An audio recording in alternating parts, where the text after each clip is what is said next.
Day 8, মাশাল্লাহ, day 8 মানে প্রায় 2 মাস। প্রায় 2 মাস কি, আজকে দিলে 2 মাস। তো আলহামদুলিল্লাহ আমাদের কোনো ব্রেক হয় না, ইভেন ঈদের ব্রেকও আমরা নেই। সো টানা আমাদের 2 মাস ক্লাস হলো। আজকে আমরা 4টা অক্ষর শিখবো, খুব বেশি সময় লাগবে না ইনশাল্লাহ। 4টা অক্ষরই সোজা: লাম, নুন, র, মিম। আমি কিন্তু কোনো সিকোয়েন্সে যাচ্ছি না, যে আমরা যেভাবে পড়ি লাম মিম নুন র এভাবে না হয়ে আমি যেহেতু উচ্চারণের স্থান অনুযায়ী যাচ্ছি, সো এগুলা মোটামুটি একই জায়গা থেকে উচ্চারণ হবে মোটামুটি, not all are same position but লাম, ক্লোজ টু। নুন, র, হ্যাঁ, মিম। এখন আমরা এইখানে আমরা মোটামুটি সম্ভবত 24টা অক্ষর একসাথে করা। আমরা এই যে বক্স আছে, এই বক্সটা হচ্ছে আজকে শিখবো, এর বাইরে যতগুলা সেগুলো আমাদের অলরেডি শেখা শেষ।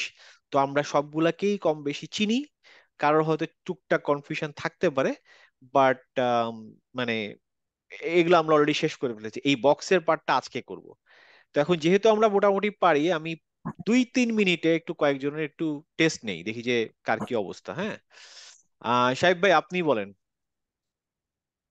এইটা কি? অন্যরা বলেন না, শুধু সাহেব ভাই বলেন। আমি যখন নাম জিজ্ঞেস করবো তখন উনি বলবেন এটা কি ভাই। জিম। Gym, good. এইটা কি তাহলে? হা, এটা আছে হা। হ্যাঁ, ঠিক আছে ঠিক আছে, গুড গুড, আপনার কাশি আমি বুঝতে পারছি। এইটা কি?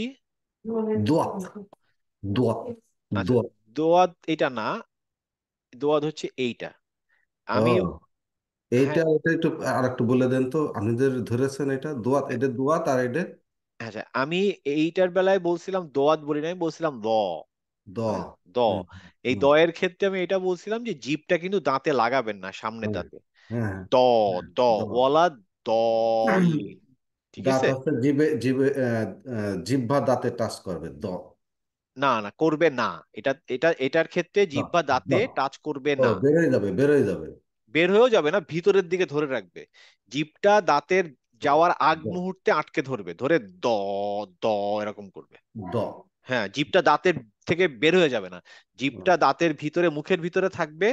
দাঁতের লাগার ঠিক আগ মুহূর্তে এসে থেমে যাবে, এসে দ, দ, মুখটা টাইট হয়ে যাবে। কারণ জিভটা তো বেরোতে পারছে না, জিভটা চতুর্দিকে চাপ দিচ্ছে, দুই দিকে চাপ দিবে, বলবে দ, দ, দ এরকম। ওয়ালা দলিন, জিভ তো বেরোচ্ছে না, জিভ ওখানে আটকে আছে, জিলা দলিন, এইটা হচ্ছে সেইটা। এটা হচ্ছে দ। আর এইটার বেলা আমি বলছিলাম যে, এই যে আগের ক্লাস সম্ভবত আমি একটা ছবি দেখিয়ে বলছিলাম যে জিভটা দাঁতের সামনের দিকে লাগবে, লেগে র, র এরকম একটা আওয়াজ হবে। দ, দ, দ। আমি, দাঁড়ান দেখি, আছে এটা গেল 6 নাম্বার ক্লাসের। একটু ছবি দেখাই তাহলে মনে হয় বোঝা যাবে। হ্যাঁ, আমি এরকম বলছিলাম যে, এই যে মাসুদ ভাই আপনি একটু দেখে নেন, আমি বলছিলাম যে এই একটা জায়গা থেকে এই যে জিভটা দাঁত থেকে বেরোবে না, দাঁতের মাথার দিকে লাগবে, লেগে 3টা অক্ষর উচ্চারণ হবে। একটা হচ্ছে সা, সা, সা, সা, যেটা আমরা সা, বাংলাদেশে বলতাম সা। সা সা, না, ওটা উচ্চারণ হচ্ছে সা এর মতো কিছুটা। সা, সা, সা। তার মানে জিভটা দাঁতের মাথার দিকে লেগে এই 3টা অক্ষর হবে, তার মধ্যে একটা হচ্ছে সা, সা। তারপরে সি, তারপরেরটা হচ্ছে এই যে আপনার এইটা, রা, রা, রা। হ্যাঁ, এটাও হচ্ছে জিভটা মাথার মধ্যে লাগলো। আর এই রাটা যখন গোল হয়ে মুখটা উচ্চারণ করবো, ভ, ভ। সো দা এবং দয়ের মধ্যে পার্থক্য একই, শুধু এইটা যেখান থেকে উচ্চারণ করছি এটা সেখান থেকে উচ্চারণ করো, but this one is the close তা, মাউথ। দা, রা, দ, ভ। তা, দ, দ, হ্যাঁ, এটা হচ্ছে সা, দ, রা, ভ। জ, জ দ, না, ভ। মানে দ, দয়ের মতোই কিন্তু জিভটা দাঁতের লাগতেছে মাথায়। দ। তো দুটোই এই তিনটে অক্ষরই দ দিয়ে, দ দিয়ে হবে, তাই তো? এই দুইটা দ দিয়ে হবে, কিন্তু এটা এই দয়ের ক্ষেত্রে জিভটা একটু বের করে এনে দাঁতের মাথায় লাগাতে হবে। আর এমনি দটা দেখেন আপনার জিভটা দাঁতের গোড়ায় লাগে, হুম। কিন্তু এইখানে এসে জিভটা একটু বের হয়ে আসবে, যেটা আমি যে আগের ছবিতে দেখালাম, যে জিভটা এই দ, যে এই দেখেন এর মাথায় আসছে। দ, রা, ভ, রা, দা, ভ। দ, দা, দ, দা, হ্যাঁ, দ, দা, হ্যাঁ। দ। ওরে বাবা রে। এইটাই একটু নতুন আমাদের জন্য। আমি কঠিন বলবো না, নতুন, এটা একটু একটু চেষ্টা করতে হবে না। মেন ব্যাপারটা কি হয় যে, আমি বলছিলাম যে আপনারা ক্লাসের পরে যখন আপনারা এমনি কোনো হয়তো গাড়ি চালাচ্ছেন বা বসে আছেন, তখন এই অক্ষরগুলা নিজেরা নিজেরা বলার চেষ্টা করবেন, যে রা, ভ, হ্যাঁ, থা, হ্যাঁ, তা, ক, হা, হা, এগুলা নিজেরা প্র্যাকটিস করতে রাখবেন, তখন প্র্যাকটিস হবে। তা না হলে আমি শুধু হোমওয়ার্ক দেওয়ার জন্য যদি প্র্যাকটিস করেন তাহলে মনে থাকবে না। হুম, যাই হোক, বাকিদের তাহলে একটু জিজ্ঞেস করি। রাজন, বলো তো এইটা কি? সা, সরি, থা, থা। থা, থা, থা। হ্যাঁ, মনে হ্যাঁ। আছে জিভটা কোথায় লাগবে দাঁতের? আহ, দাঁতের দাঁতে লাগবে না এটা। থা, এই থা। যে লাগবে তো, এই দেখো, এই ছবিটা দেখো, এক্ষুনি দেখালাম। দাঁতের দাঁতের সামনে, দাঁতের সামনের দিকে সামনে, লাগে। হ্যাঁ, সামনের দিকে। এই দেখো, এটা এটা হচ্ছে সাইড ফেস, এটা হচ্ছে সামনের ফেস। দেখো দাঁতের ঠিক মাথায় লাগবে, সা, সা। থা, থা, yeah. হ্যাঁ, তো এইখানেই লেগে তুমি পরেরটা উচ্চারণ করবা, দা। মানে ওই দা যেটা বলতাম, জিভটা ভিতরে থাকতো, কিন্তু দা যখন বলবো তখন জিভটা বাইরে নিয়ে আসবো, দা। হ্যাঁ, তো এইখান থেকে এই দুটাই হবে। ঠিক আছে, তাহলে তুমি যদি ওইটা পারলা সা, তাহলে এইটা কি হবে? দাও, দাও, শুধু দা বলো, বলো দা, দাও, দা। দা, দা। তো এটা যদি দা হয়, তার মানে এই দাটা উচ্চারণ হচ্ছে জিভটা দাঁতের একটু ভিতরের দিকে, তাই ভিতরের না? দিকে। দা, দা। এই দাটারই পরের ভার্সনটা হচ্ছে এইটা, দা। জাস্ট জিভটা দা, একটু বের করে নিয়ে আসলে, দা। দা, দা, হ্যাঁ, দা। দা, দা, হ্যাঁ। দা, দা। এই দা থেকে এই দা হচ্ছে শুধু জিভটা একটু সামনে আর পিছনে নেওয়া, এই। আর এইটাই যেখান থেকে উচ্চারণ করছে দা, সেখান থেকে মুখটা যদি গোল করো তখন হয়ে যাবে জ, দ, দ। জ। হ্যাঁ, তাহলে এটাও দা, এটাও দা, বাট এটা দা, এটা জ। জাস্ট একই জিনিস, কিন্তু গোল ভার্সন। এইটার রাউন্ড ভার্সন হচ্ছে এটা। হুম, আচ্ছা। স, থ। আচ্ছা, আর কাকে? তাসমিয়া, তাসমিয়া আপা, জি ভাইয়া। এইটা কি? এটা ত। ত। এইটা কি? এটা ভাইয়া দেখতে পাচ্ছি না, খ। এই যে খ। জি জি, গুড। খ। এই যে ওপরে এটা কি? এটা হচ্ছে গাইন, গ। গ। আচ্ছা, জি, এইটা কি? এইটা এটা হচ্ছে হা। হ্যাঁ। আর এইটা? এটা হচ্ছে হা। হ্যাঁ। Good, good, very good, very good, very good. আর এইটা কি? এটা কোনটা ভাইয়া? এই যে সেকেন্ড লাইনের এটা হচ্ছে তা। তা। আর এই পাশেরটা, তায়ের পাশেরটা, বাম দিকেরটা? এটা হচ্ছে হামজা। আচ্ছা, হামজার উচ্চারণটা কেমন? হ্যাঁ, হাম হা ভেতর থেকে আসবে। হ্যাঁ, হ্যাঁ, কি হবে উচ্চারণটা? কি হা নাকি কিরকম? হামজার উচ্চারণটা কি? হা, হামজা, আ, আ, আ। আ। জি। হামজার উচ্চারণ হচ্ছে সরেয়া আ, সরেয়া আ। সরেয়া। আ না? হ্যাঁ, হ্যাঁ, সরেয়া। অনেকে ভাবে কি হামজার উচ্চারণ মনে হয় হা। আসলে হামজার উচ্চারণ বলতে হামজা, কিন্তু উচ্চারণটা হ্যাঁ, আসলে আমরা আ উচ্চারণ আসবে। করার সময় আ করি, জি আ ভাই। আসবে, হ্যাঁ। ঠিক আছে, তাহলে আমরা মোটামুটি অক্ষর সবাই কম বেশি চিনি। আমি সবাইকে জিজ্ঞেস করলাম না, বাট মানে আমরা জানি। আজকে এই চারটা শিখবো, কঠিন কিছু না, সোজা সোজা চারটা। তাহলে আমাদের প্রায় 24টা হয়ে যাবে, আর মনে হয় 5টা থাকবে বা 4টা থাকবে। আচ্ছা, আজকে যেটা শিখবো সেটা হচ্ছে আপনার আহ এই লাম, নুন, র। এটা আসলে আহ, মানে জিভ দিয়ে উচ্চারণ হবে একটু ওপরের দিকে, এবং আর একটা এই এখান থেকে নাকের ইউজ করে মিম এবং নুন শিখবো, এই আর কি। তো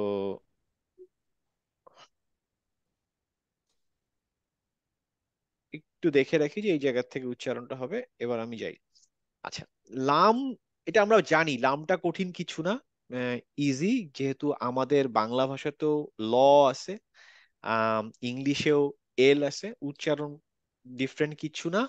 যেহেতু মানে আমরা মুখের চেহারা দেখে শিখছি, একটু জেনে নেই যেটা ঠিক কোন জায়গা থেকে উচ্চারণ হচ্ছে। আমাদের জিভের ঠিক এই সামনের পার্টটা, সেইটা ওই দাঁতের ওই সামনের পার্টটাতে লেগে একটা বাতাস বের করে উচ্চারণটা করবে, লা, লা, লা। সে এখানে লাগবে ঠিকই, লেগে আবার সরে যাবে, লা, লা। এবং এই এই বাতাসটা দুই সাইড থেকে বেরোবে, লা, লা, লা। হ্যাঁ, তাহলে হচ্ছে আহ, যদি বলি নাত লুহু, নাত লু, লু, লুহু, লাহুম, লাহুম। হ্যাঁ, ক, লা, লা, লা। এটা মোটামুটি ইজি। এখানে জাস্ট বলার জন্য ওখানে বলছে যে between the edge of the tongue, গামের সাথে আপার টাচটা টাচ হবে না, বাট মানে সেন্ট্রাল টিথটা টাচ হবে না, without touching the central teeth, মানে দাঁতের মাঝখানটা টাচ হবে না, জাস্ট একদম মাথাটা একটু টাচ হবে। এল লামের উচ্চারণ সোজা, শুধু একটা এক্সেপশন আছে লামের উচ্চারণে, সেটা হচ্ছে লাম যখন আল্লাহ শব্দ উচ্চারণ করি আমরা, তখন গিয়ে এই লামের উচ্চারণটা একটু ভিন্ন হয়। দেখেন নর্মালি যখন লাম উচ্চারণ করছি আমার জিভের পিছনের পাটটা নিচের দিকে, তাই না? কিন্তু জাস্ট ওয়ার্ড আল্লাহ, এই আল্লাহ ওয়ার্ডের ভিতরে যখন আমি লামের উচ্চারণ করছি, তখন এই লামের উচ্চারণটা একটু উঁচু হয়ে যাবে। হ্যাঁ, আল্লাহ, জিভটা গোল হয়ে উঠছে, আল্লাহ।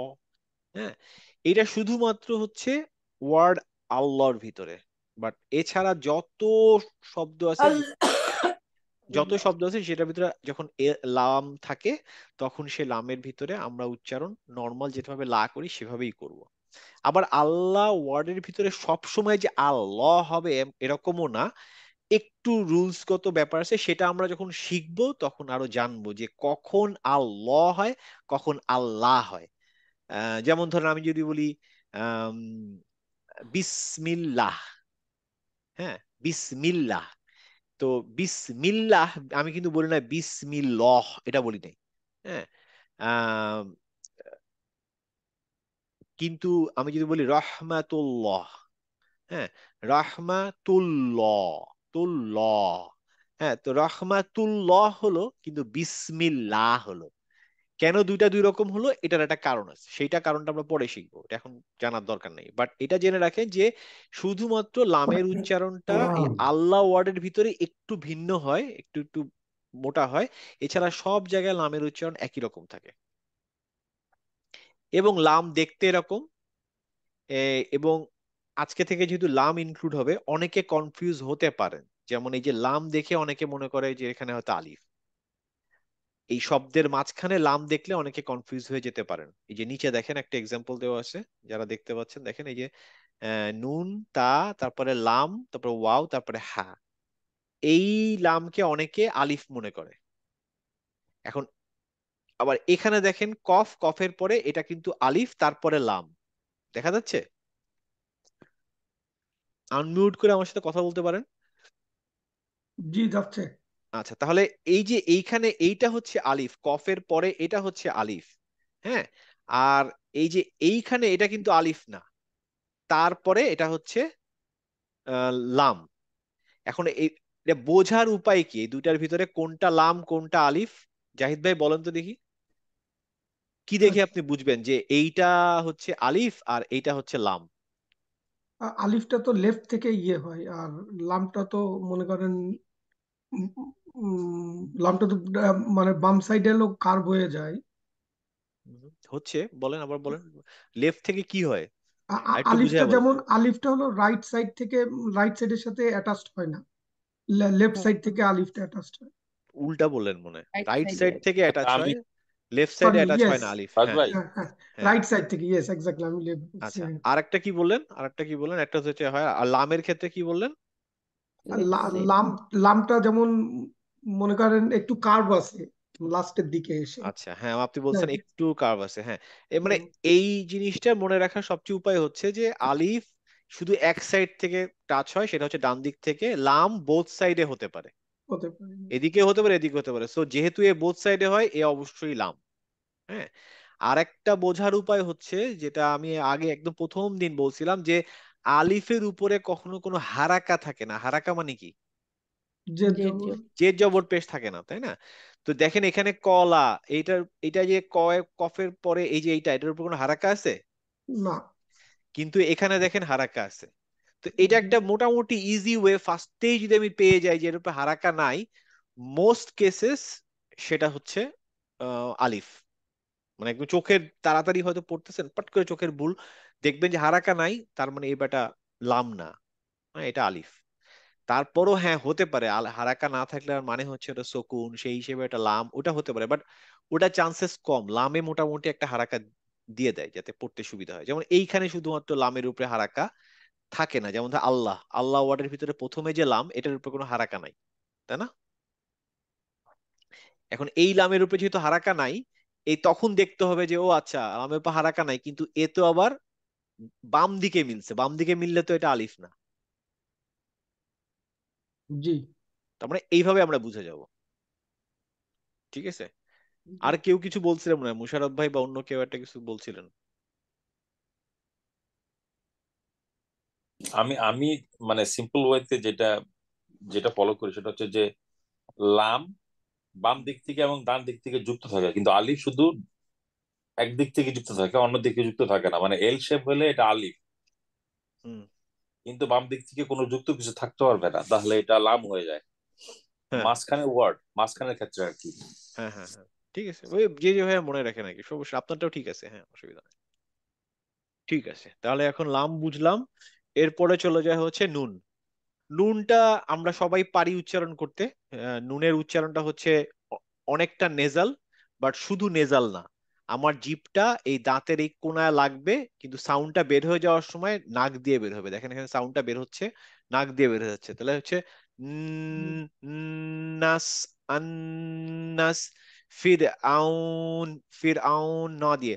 তাহলে এখানে কি বলছে, pronounce from the edge of the tongue touches the gum of the top teeth from, মানে এই লোকেশনটাকে বলছে, এখান দিয়ে সাউন্ড মানে টাচটা হয়, মানে একদম হয় এই কোণাটা অথবা এই কোণাটা, কিন্তু সাউন্ডটা বের হয় নাক দিয়ে। সাউন্ডটা বের হয়ে যাওয়ার সময় নাক দিয়ে বের হয়ে যাচ্ছে। আন্নাস, খন্নাস, এরকম। হ্যাঁ, এখানে একটু সাউন্ডটা নাক দিয়ে বের হয়। এখানে একটু কনফিউজ হয়ে যায় মনে হচ্ছে নুনের সাথে খয়ের সাথে, না ভাই? এই যে 3 নাম্বারটা দেখেন। হ্যাঁ হ্যাঁ, এইখানে, হ্যাঁ এটা হ্যাঁ, হচ্ছে এটা মনে হচ্ছে যুক্তাক্ষর, এটা হচ্ছে যুক্তাক্ষর, মানে আসলে এটা এখানে নুন ওপরে আছে, তারপরে নিচে আছে হচ্ছে হা। মানে এখানে খয়ের সাথে অনেকটা হ্যাঁ, খ হলে এইখানে একটা নোক্তা থাকবে, মানে নুনেও তাহলে থাকবে ক্ষয়েও থাকবে। এই এই হ্যাঁ, পোর্শনটা তো বুঝতে হচ্ছে পারছি। হা, এই হুম পোর্শনটা তো হুম, হচ্ছে হা, ঠিক আছে। তো এটা এখন যেহেতু কোনো নোক্তা নাই, তাহলে দিস বিকাম হা। যখনই এর উপরে একটা নোক্তা থাকবে তখন এটা হবে খ। তার মানে এ খ হলো, আর এখানে নুন, তারপরে নুন খ দুটো থাকলো। বাবা। এটা হচ্ছে যুক্তাক্ষরে, যুক্তাক্ষরে শুধুমাত্র এইটাই কমপ্লিকেটেড। হয়। এই নুনের সাথে যদি এই হা, হা গোত্রীয় কারোর সাথে মিল হয়, যেমন এটা হা হতে পারে, এটা জিম হতে পারে, অথবা খ হতে পারে। নোক্তাটা যেখানে থাকে, জিম হলে নোক্তাটা এখানে থাকতো, নিচে থাকতো। হ্যাঁ হ্যাঁ, জিম নিচে। হ্যাঁ, আর খ হলে উপরে থাকতো। আর এই হুম, ক্ষেত্রে হচ্ছে হা, এখানে হা, কোনো নোক্তাই নাই। তাহলে এটা হচ্ছে নাহনু। নাহনু, হুম, নাহনু, তাহলে নুন শব্দের শুরুতে এরকম, মাঝখানে হায়ের সাথে যুক্ত হয়েছে, তারপরে হচ্ছে নুন, নাহনু। কিন্তু নাহনু। এখানেও দেখেন, এটাও কিন্তু বিগিনিং অফ দ্য ওয়ার্ড, জান্নামু। Hmm, beginning of the word, কিন্তু এখানে নুনটা খুব ইজিলি যুক্ত হচ্ছে, কারণ কি সদের নাসি, সাথে, সদের সাথে যখন যুক্ত হচ্ছে সে খুব সুন্দরভাবে একদম দেখা যাচ্ছে নুন। কিন্তু হুম, এখানে যেহেতু সে হায়ের সাথে যুক্ত হচ্ছে, এর চেহারাটা একটু ডিফারেন্ট। নাহনু, নাহনু। নাসিবান। হ্যাঁ, তো এবং এই তাহলে এই এই যুক্তাক্ষরটা, এরকম যুক্তাক্ষর অনেক জায়গায় পাওয়া যাবে। বাট কেন ওরা এরকম হায়ের সাথে এরকম করে সদের মতো লিখলো না, এর কোনো উত্তর নাই। এটার উত্তর হচ্ছে যে ওই শব্দটা ওভাবেই লিখে অভ্যস্ত, সবাই অ্যারাবিয়ানরা ওভাবেই লিখে অভ্যস্ত, যার জন্য এই নুনটাকে মাথার উপর থেকেই নিয়ে আসে। মাথা- আচ্ছা। জাহান্নাম। হ্যাঁ দেখেন, এখানে দেখেন এই নুন কিন্তু হা থেকে সুন্দর মতো উঠে আসছে, কোনো সমস্যা হয় নাই। কিন্তু শুধুমাত্র যে এই যখন হায়ের সাথে যুক্ত হয় তখন নিয়ে এরকম করে হয়। এ প্রথম অক্ষরটা কি উচ্চারণ হবে? হুসনু, কোনটা? প্রথমটা বিগিনিং অফ প্রথমটা দ্য ওয়ার্ড। নাসিবান। নাসিবান। নাসিবান। আচ্ছা, দোয়াত তাহলে, দোয়াত। কিছু কিছু এটা বুঝতে পারি। দদ না, এটা হচ্ছে সদ। দোয়াত। নাস, হ্যাঁ। সদ। দদ। এটা তো, এটাতে নোক্তা থাকলে দদ হতো, আমরা নোক্তা আসি নাই। না, এখন করি না এখন। এটা এখনো পড়ি না, এটা লাস্ট ক্লাসে পড়বো। মানে এইটা হচ্ছে এই, এটা যদি নোক্তা দিয়ে দিই তখন হচ্ছে নাদিবান, এটা দ হুম, হতো। ও, কিন্তু এটা, নাসিবান। এটা নাসি হবে যেহেতু নোক্তা নাই। নাহনু। আচ্ছা, এখন এইটাও জাম, মোটামুটি সোজা আমাদের জন্য নুনের, জাম, হুম, উচ্চারণটা সোজা। জামনামু। আমি অক্ষর কয়েকটা পড়াবো, এই আরো একটু পরেই কয়েকটা লেটার একবারে দেখিয়ে দেবো ইনশাল্লাহ তখন। হুসনু। আচ্ছা, আর কারো কোনো সমস্যা আছে নুনে? আচ্ছা, ফি আইনু। আচ্ছা এরপরে হচ্ছে র। রটা, রটা একটু ডিফারেন্ট দেন আমরা যেটা র বলি, হ্যাঁ একটু ডিফারেন্ট। মানে আমরা যেটাকে আর বা র বলি সেইটার মতো, কিন্তু দেখবেন যখন অ্যারাবিয়ানরা কোরআন পড়ে তখন একটু ডিফারেন্ট ভাবে পড়ে। যেমন দেখবেন আমি যখন যদি আলহামদু সূরা পড়ি, আর রহমান, আমি একটা গড়গড় করছি না, আর রহমান। কিন্তু যদি যে কোনো বাঙালি পুরনো যারা আর রহমান, আমি যখন বলতে পারি সবাই বলবে কি আর রহমান, কিন্তু অ্যারাবিয়ানরা আর রহমান বলে না, আর রহমান, একটা রটা কাঁপতে থাকে, আর রহমান, আর রহিম। এই যে হচ্ছে, এটার একটা কারণ আছে। কারণটা হচ্ছে যে রটা শুধুমাত্র এই যে মাথায় লাগে র না, এই নিচের দাঁতেও একটু লাগে, সামনের দাঁতেও লাগে, দুই জায়গায় লেগে উচ্চারণ করে। দেখেন এখানে এর জিভটা এই দাঁতে লেগে এই ওপরের মাসেলে লেগে তারপর উচ্চারণ হয়, এই জন্য আর রহমান, আর রহমান। হ্যাঁ, একটু ভিন্ন।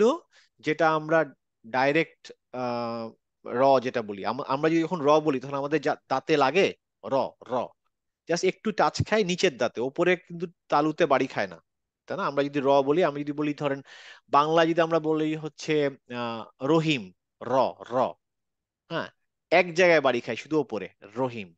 হুম। কিন্তু এরা করতেছে হচ্ছে দুই জায়গায় চাপ দিচ্ছে, নিচের দাঁতেও একটু টাচ করছে, আবার উপরের দাঁতেও টাচ করছে, তো এইটা নিয়ে রবিকা। রহিম, রহিম, রহিম। তো তখন একটু গড়গড় গড়গড়, মানে একটু রোলিং রোলিং আর বলে এরা। মানে যখন এরা বলে তো এরা বলা হচ্ছে রোলিং আর, মানে নট দ্যাট যে জাস্ট আর ডাইরেক্ট উচ্চারণ করে বের হয়ে গেলাম, এটা একটু রোলিং। হ্যাঁ, আর রবিকা। রহিম, আর রহিম এরকম, আর রব্বিকা, আর রব্বিকা, রবিকা। একটু রবিকা। এরকম রোলিং। হ্যাঁ, আরটা একটু রোলিং হবে। বাট করিবিন। করিবিন। হ্যাঁ, করিবিন, করিবিন, করিবিন, একটু একটু একটু রোলিং হবে। হ্যাঁ, তো এটা এটা শুনলে দেখবেন যে ওরা একটু ডিফারেন্ট উচ্চারণ করে। আমরা আমরা বললে হয়তো বলতাম করিব বা করিব, ওরা বলবে করিব, করিবিন। করিব, করিব, করিব, একটু রোলিং হবে। হাদারা। হা দা না, হা দ, দটা হেভি হাদর। লেটার। এটা এটা আমরা শিখবো যে হেভি লেটারে ফাতা হলে দা না হয়ে দ হয়ে যাবে। হাদরা। হ্যাঁ। হাদর। আচ্ছা, আরে কারোর কোনো সমস্যা আছে? না, ইনশাল্লাহ। আচ্ছা, এখানে একটা জিনিস দেখিয়ে রাখি।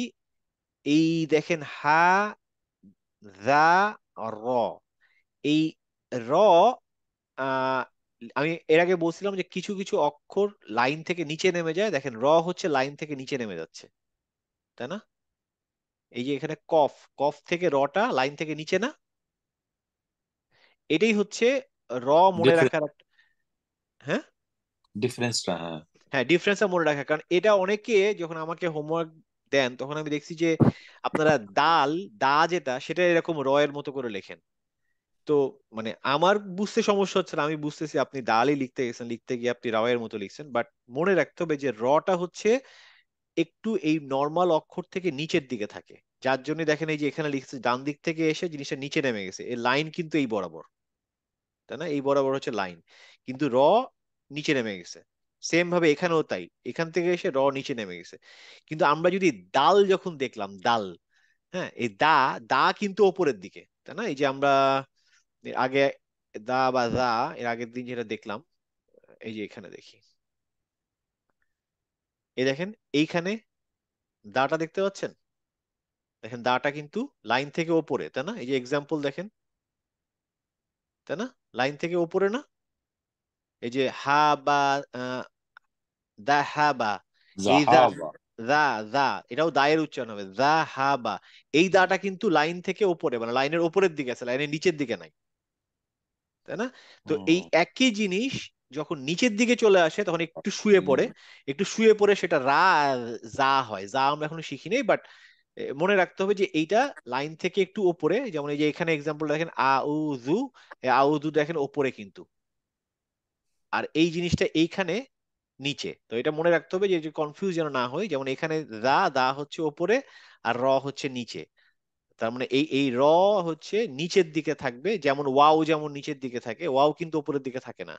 তেমনি তেমনি এই দা হচ্ছে উপরের দিকে থাকে। তাহলে দা এবং এর যে গোত্র, একটা হচ্ছে দা এন্ড দা, এই দুটা একটু শব্দগুলোর উপরের দিকে থাকবে, এবং রা এন্ড জা থাকবে নিচের দিকে। অতএব আমরা যখন একসাথে সব অক্ষর দেখব, আমরা যেন কনফিউজ না হই যে কোনটা রা, কোনটা জা, কোনটা দা, কোনটা দা। কারণ দা এন্ড দা উপরের দিকে থাকবে, রা এবং জা নিচের দিকে থাকবে।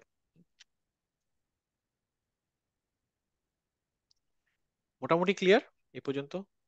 আমার একটা ইয়া আছে যে কোশ্চেনটা, এটা কি আরবি লেটারসে আর সাউন্ডটা কি শুধু এই র দিয়েই হয় নাকি আরো অন্য লেটার দিয়েও? মানে এটাই একমাত্র যেটা আর সাউন্ড হয়, রাইট? হ্যাঁ, র মনে হয় এখানেই আছে, আর কোথাও নাই। যেমন বাংলায় যেমন একটাই না আর কোথাও?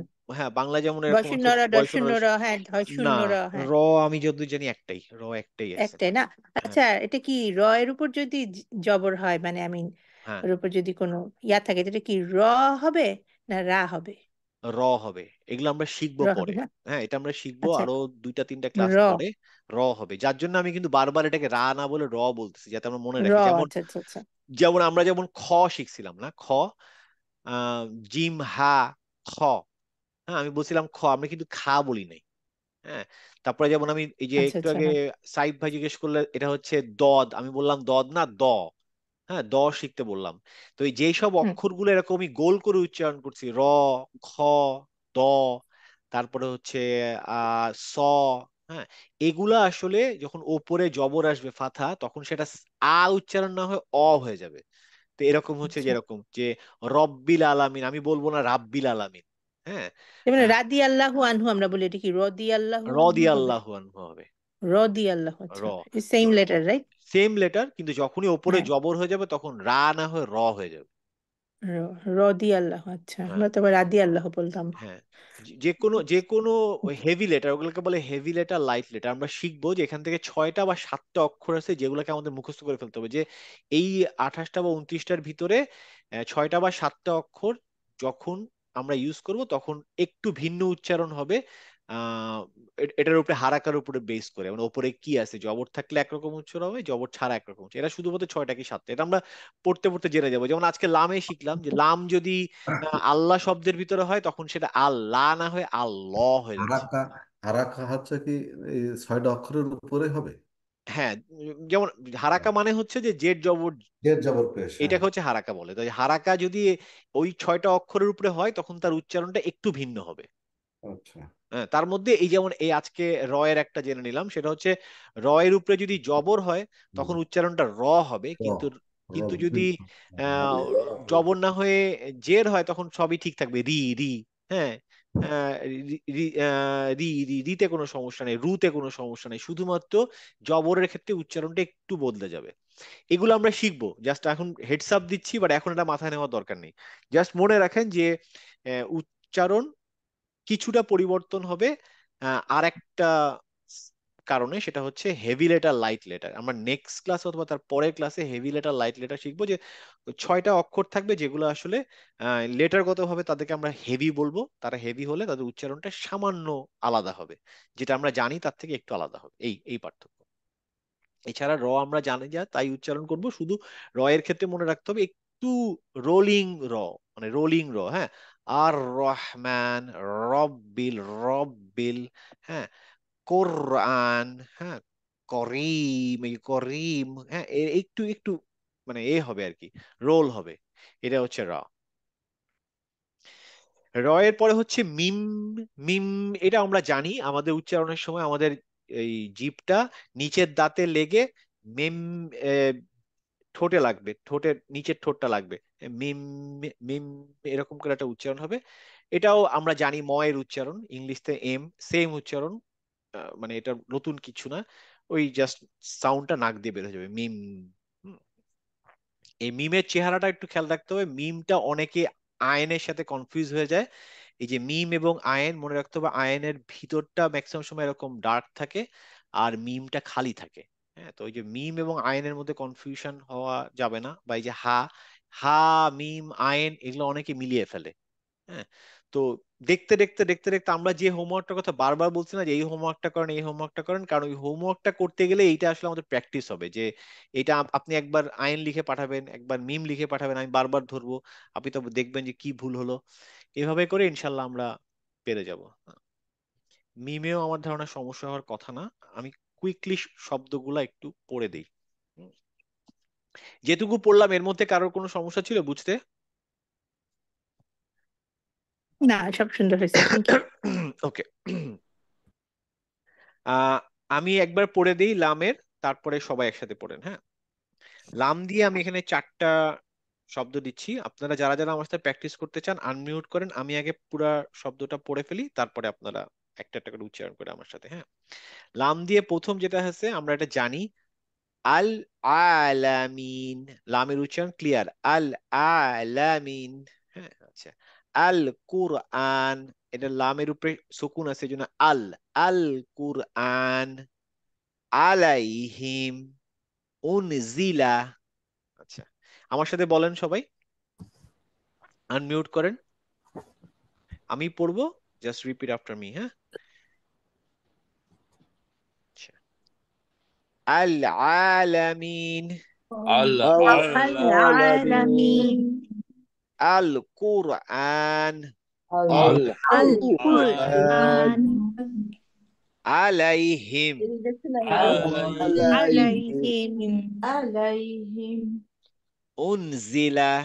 أنزل আচ্ছা, এবার আমি নুন থেকে পড়ি। দেখেন নুনের এখানেও কিন্তু সামনে একটা লাম আছে, বাট এই লামের উচ্চারণটা আমরা এখন করব না, আমরা ডাইরেক্ট নুনে যাব। কেন যাচ্ছি এখন আমার প্রশ্ন করেন না, জাস্ট মানে তোতা পাখির মতো মুখস্থ করেন, মুখস্থ না করতে পারলে অসুবিধা নেই, একসময় আমরা শিখে যাব। জাস্ট আমরা নুন শিখলাম, নুনের উচ্চারণটা শেখানোর জন্য তোকে একটা শব্দ দিছি। যেমন এখানে আমি বলবো হচ্ছে আন্নাস। হ্যাঁ, নাস। সিনের উচ্চারণ হবে না? হ্যাঁ, সিন ওই যে নাস, নাস বললাম, ওই যে আন্নাস। الخناس আল খন্নাস। الخناس الخناس আন্তুম أنتم أنتم يم ওয়ায়ামনাউন।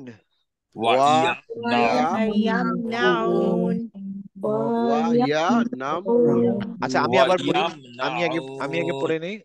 ওয়ায়ামনাউন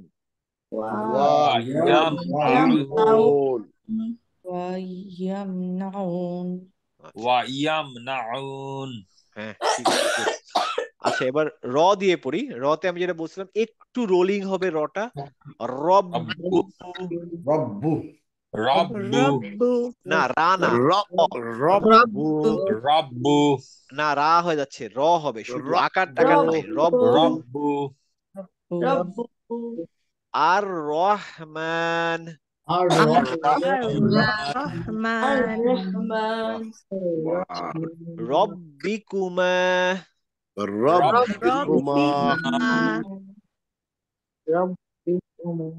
এটাও রব্বিকুমা। আমি আজকে কি শিখলাম, যে রতে যখন জবর হবে তখন আমি উচ্চারণ রা বলবো না, যেমন রাব্বু বলবো না, রব্বু। আর রাহমান না, আর রহমান। রব্বিকুমা, রাব্বিকুমা না। আমরা যদি কারোর নাম বলি না যে রাব্বি, আসলে রাব্বি না, রব্বি। হ্যাঁ, আমরা ওটা ভুল বলি, সেটা অন্য সমস্যা, বাট অ্যারাবিকে আমরা রা বলবো না, রাব্বুল আলামিন না, রব্বুল আলামিন। হ্যাঁ, আর রহমান। الرحمن আচ্ছা, এবার আসেন মিম। মিম আমরা এই অক্ষরগুলো আগে মনে হয় পড়ছিলাম। مالكي মালিকি, الرحمن আর রহমান, الرحمن আল মুস্তাকিম, المستقيم মাসাদ। مسد এখানে একটা জিনিস দেখেন যে এই রহমান দেখে, আমি আজকে যেহেতু শেষ এখন মোটামুটি সবগুলো উচ্চারণ করা, আমি সবাইকে এই শব্দটা জিজ্ঞেস করবো আলাদা আলাদা করে, ঠিক আছে? সিরিয়ালি বলি সবাই। রোজিনা আপা বলেন তো, আর রহমান। الرحمن আবার বলেন, একজন একজন, শুধু একজন, রোজিনা আপা বলেন। الرحمن আচ্ছা, এবার আমারটা শোনেন, দেখেন আমার হা আপনার হায়ের মধ্যে পার্থক্যটা হয় কি নাকি। আর রহমান। الرحمن হ্যাঁ, আপনি একটা ধাক্কা দিচ্ছেন, ধাক্কাটা বুকের থেকে আসতেছে, বুকের থেকে না দিয়ে গলার থেকে ধাক্কা দেন।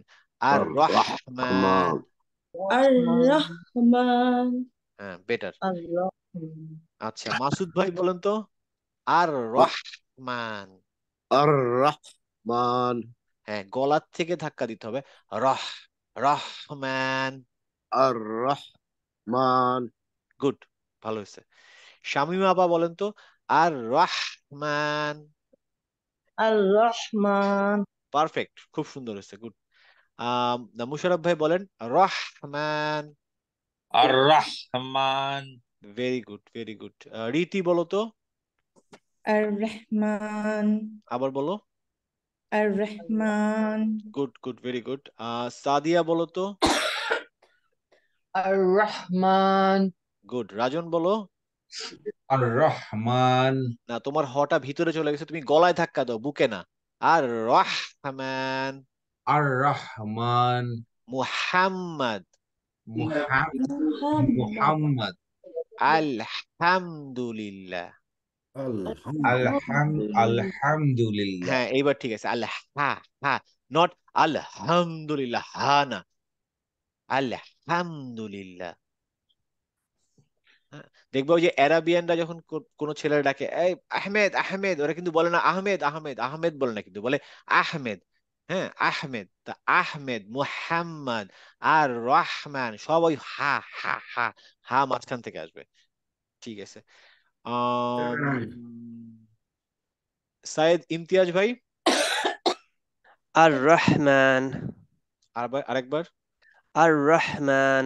ভেরি গুড, খুব সুন্দর, আপনার উচ্চারণ ভালো হয় মাশাআল্লাহ। জাহিদ ভাই, জি ভাই। আর রহমান। আর-রহমান। বুকে চলে যাচ্ছে সাউন্ডটা, গলায় ধাক্কা দেন, গলার মাঝখান থেকে, রহমান। আর-রহমান। এবার ঠিক আছে, বেটার, মাচ বেটার। তাসমিয়া আপা, আর-রহমান। একটু ভিতরে চলে যাচ্ছে, আবার রহমান। রাহমান। হ্যাঁ, এইবার ভালো হয়েছে, গুড গুড। ঠিক আছে, আর কারোর তো মনে হয় এটা বাকি নেই না, সবাই পড়া দিয়ে দিচ্ছেন।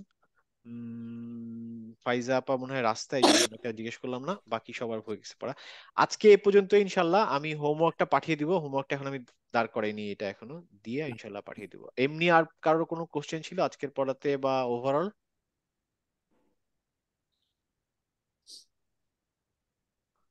না, ইনশাল্লাহ ঠিক আছে। আর লাস্ট হোমওয়ার্ক আপনি পুরোটা কমপ্লিট করে কাইন্ডলি একটু অ্যাটাচ করে দেন, হ্যাঁ তাহলে হ্যাঁ, আমি একবারে ওই যে পিডিএফটা যখন পাঠাবো তখন একবারে দিয়ে দিব ইনশাল্লাহ। জি, হ্যাঁ থ্যাংক ইউ, অনেক হ্যাঁ, মজা। হ্যাঁ, থ্যাংক ইউ, একটু থ্যাংক চেষ্টা ইউ। করেন হোমওয়ার্কটা একটু আগে আগে দিতে, তাহলে হবে কি, আমি কয়েকজনের যেমন ভুল পাওয়ার পর আমি ঠিক করতে পাঠাইছি, তো ওইটা করলে কিন্তু আরো ভালো হয়। যে ধরেন আমি আপনি আমাকে দিলেন, হয়তো মঙ্গলবারে দিলেন, আমি আপনারে বললাম যে ভাই এইটা এটার ভুল হয়েছে, আপনি এটা ঠিক করে পাঠান। তো যখন আপনি ঠিক করতে যাবেন তখন আপনার আরো ভালো করে ক্লিয়ার হয়ে যাবে। হুম, যে ইনশাল্লাহ চেষ্টা করবো এখন থেকে আমরা। হ্যাঁ ইনশাল্লাহ। আর ইনশাল্লাহ, ওই যে ইনশাল্লাহ, থ্যাংক ইউ। আরেকটা কথা, জাস্ট এক মিনিটে শেষ করে নিই, আমরা যারা সবাই ক্লাস করতেছি, এটা যদিও ক্লাসের সাথে ডাইরেক্ট রিলেটেড না, বাট আমরা কোরআন পড়ার চেষ্টা করছি না, ইনশাল্লাহ আমরা নামাজ তো কারোর কাজে হয় না, না, আমি এটা মানে এটা একদম thumb rule of as a Muslim, ইনশাল্লাহ যেন আমাদের এইটা যেন কোনোভাবে কাজা না হয়, বা দুই একটা নামাজ মিস হয়ে গেল, বা ঠিক আছে আজকে হইলো না কালকে পড়বো, এটা যেন কোনোভাবেই না হয়। মানে এটা আমার হচ্ছে একটা খুব মানে বেসিক জিনিস। আমি জানি এটা জিজ্ঞেস করা উচিত না, মুসলমানদের নামাজ পড়বে না এটা আবার বলার কি আছে, এটা ডেফিনেটলি পড়ে, বাট স্টিল যেহেতু আমরা কোরআন পড়ছি, আমার একটা নৈতিক দায়িত্ব থেকে আমি জাস্ট ফলো আপ করলাম যে কারোর যেন আমাদের মধ্যে নেহায় যদি তার কোনো রকমের শারীরিক আহ, মানে বাধা থাকে যে আজকে নামাজ পড়া যাবে না, এটা বাদে কোনোভাবেই কোনো ওয়াক্তে যেন নামাজ কাজা না হয়। প্রয়োজনে আমরা আমাদের লাইফ স্টাইলকে সামহাও মডিফাই করতে হবে। আমরা একটা জায়গায় কাজে যাচ্ছি, আমি জানি যে এখানে যেতে যেতে আমার নামাজটা কাজে হয়ে যাবে, বেটার আমি 10 মিনিট পরে বেরোই, নামাজটা পড়ে বেরোই। অথবা ওইখানে যাওয়ার পথে কোথায় নামাজ পড়া যাবে সেটা যেন চিন্তা করে বাসার থেকে বের হই। আর বাসায় থাকলে যত ঠান্ডা হোক, যত এই বরফ পড়ুক, হোয়াট এভার ইট ইজ, নামাজের টাইম যেন কখনোই অন্য ওয়াক্তে চলে না যায়, এটা একদম মানে 200% কনফার্ম করতে হবে। আর কারণ ওইটা হচ্ছে ফরজ, এবং ওইটা আগে শেষ করে কোরআন পড়া অনেক পড়ে। অর্থাৎ নামাজ যদি আমরা ইমপ্লিমেন্ট করতে না পারি তাহলে মারাত্মক ভুল ভুল কাজ। তো আমার কাছ থেকে আমার একটা রিকোয়েস্ট থাকবে, কখনোই যেন নামাজ কাজা না হয়। আমরা জানি সবারই অনেক রকমের সমস্যা থাকে, অনেক রকমের কমিটমেন্ট থাকে, বাট প্লিজ বি কেয়ারফুল যে আমরা নামাজ যেন কোনোভাবেই মিস না হয়। ইনশাআল্লাহ। ইনশাআল্লাহ। হ্যাঁ, ইনশাল্লাহ। ইনশাআল্লাহ থ্যাংক ইউ। হ্যাঁ, ট্রাই করি আসসালামু ইনশাআল্লাহ। আলাইকুম। হ্যাঁ আসসালামু একটা আলাইকুম। প্রশ্ন ছিল